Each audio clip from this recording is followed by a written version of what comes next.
بسم الله السلام عليكم ورحمة الله وبركاته. ربي سبحانه وتعالى هو في قبروتن إسارة بلاء أدى إرتي فيدو قرتي وعلى ما في تقفى قرتي اختبارا قرماتها في ربي سبحانه وتعالى سي قرماتي ني أبسطو من أبسطو سلالي صدركات آخراتي أول سفولو في قال لما فأنمو ربي سبحانه وتعالى ديلي تيتي بجتشا سكتات أجر الدنيا تنقبتي أصو آخران ينجيني يجو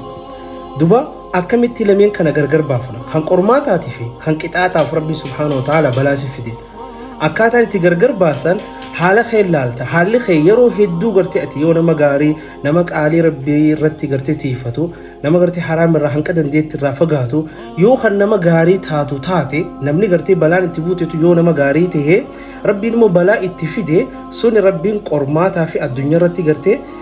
isa qormaatee yoo obse akhiraa sadarkaa isaa ol fuudhuufi kanaaf maaltu nu ragaa jennaan ergama rabbi alayhi salaatu wassalaam namni gartee balaan itti jabaatu addunyaa tana gubbatti ilma namarraa al-anbiyaa'u anbiyaa rabbiitii jaa eegana ammoo warra gartee fakkaataa isaanii namni hanquma iimaana walirra qabu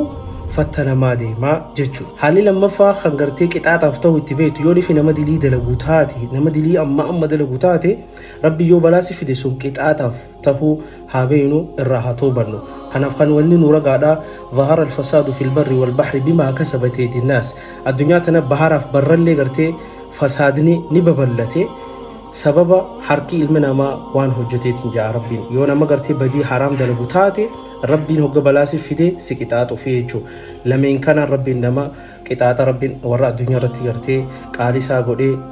فتنة ربي جل به آخرة اللي صدرك قدر قدر بنا قدو والسلام عليكم ورحمة الله وبركاته.